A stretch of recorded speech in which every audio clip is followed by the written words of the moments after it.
Supply and demand chains are where multiple levels of supply or demand hold in the market.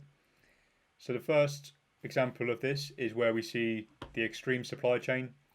So price comes down, taps into this supply, pushes down, creating another supply here, mitigates it, continues down, and we can see this whole time we're mitigating supply after supply after supply, all at the extreme.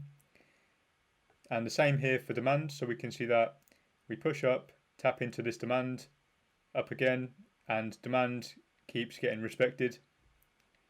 And we also have a decisional supply chain here. So we come down, tap into this demand here, push up, and then demand eventually fails, leaving behind the flip supply.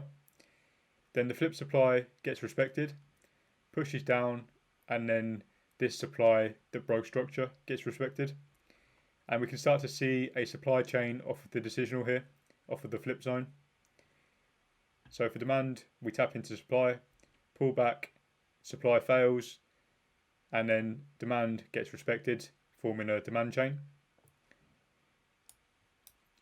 So if we look at this in the market, it will generally be supply chains get formed on the retracement.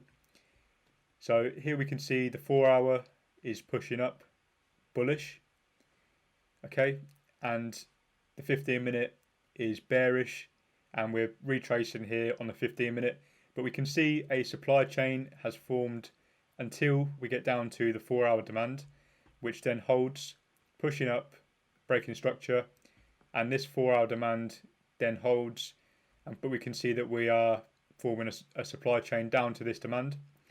And if you look at the overall, we can see that demand is in control up until we get to this daily supply.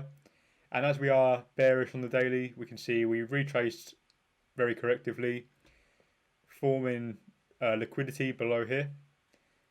So once we tap into this higher time frame mitigation, this liquidity gets taken and we continue with the bearish move.